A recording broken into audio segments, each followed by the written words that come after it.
ലോകത്തിലെല്ലാ മനുഷ്യരും ജനിപ്പിക്കപ്പെട്ടപ്പോൾ എന്റെ പരമനാഥൻ ജനിപ്പിക്കപ്പെട്ടവനല്ല, അവൻ ജനിച്ചവനാണ്. തെളിവ് മത്തായി സുവിശേഷം 1-ാം അധ്യായത്തിലെ വംശാവലിയാണ്. അബ്രഹാമിന്റെ പുത്രനായ ദാവീദിന്റെ പുത്രനായ യേശു ക്രിസ്തുവിന്റെ വംശാവലി.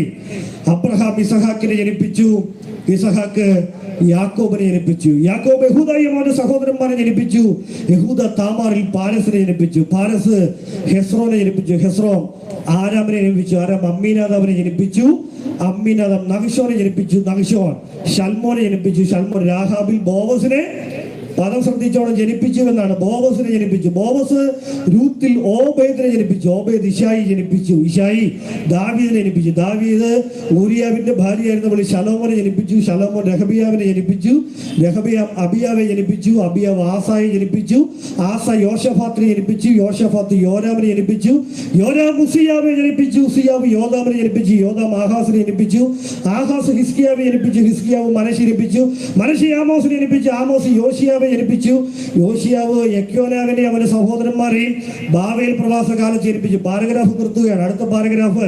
ബാബേൽ പ്രവാസകാലം കഴിഞ്ഞിട്ട് യെക്യോനാവ് ശൈത്യനെ ജനിപ്പിച്ചു, ശൈത്യയില് സെരുബാബേൽ ജനിപ്പിച്ചു, സെരുബാബേല് അബിഹൂദിനെ ജനിപ്പിച്ചു, അബിഹൂദ് എലിയാക്കീമിനെ ജനിപ്പിച്ചു, എലിയാക്കീം ആസോറിനെ ജനിപ്പിച്ചു, ആസോർ സാദോക്കിനെ ജനിപ്പിച്ചു, സാദോക്ക് ആക്കീമിനെ ജനിപ്പിച്ചു, ആക്കീം എലിഹൂദിനെ ജനിപ്പിച്ചു, എലിഹൂദ് എലയാസറിനെ ജനിപ്പിച്ചു, എലയാസർ മത്താനെ ജനിപ്പിച്ചു, മത്താൻ യാക്കോബിനെ ജനിപ്പിച്ചു, യാക്കോബ് മറിയയുടെ ഭർത്താവായ യോസഫിനെ ജനിപ്പിച്ചു. അവിടെ വരെ ജനിപ്പിച്ചു എന്നാണ്. അടുത്ത പദമാണ് എനിക്ക് പ്രസംഗിക്കാൻ ആർജവത്വം കിട്ടിയത്.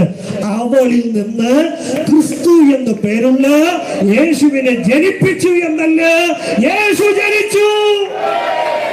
ലോകത്തിലെല്ലാവരും ജനിപ്പിക്കപ്പെട്ടപ്പോൾ ഇന്ന് രാത്രി ഞങ്ങൾ ജനിച്ചവനെ ഉയർത്തുന്നു. സാക്ഷാൽ യേശു ക്രിസ്തു മാത്രമാണ്. അടുത്ത പാരഗ്രാഫ് ഇങ്ങനെ: അബ്രഹാം മുതൽ ദാവീദ് വരെ 14, ദാവീദ് മുതൽ ബാബേൽ പ്രവാസത്തോളം 14, ബാബേൽ പ്രവാസം മുതൽ ക്രിസ്തു വരെ 14. എന്നാൽ യേശു ക്രിസ്തുവിന്റെ ജനനം ഇവനായിരുന്നു. എങ്ങനെ?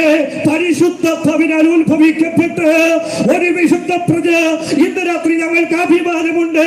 ജനിപ്പിക്കപ്പെട്ടവരെ ലോകം ആരാധിക്കുമ്പോൾ, ജനിപ്പിക്കപ്പെട്ടവരെ കുമ്പിടുമ്പോൾ ഞങ്ങൾ ജനിച്ചവരെ മാത്രം ആരാധിക്കുന്നു.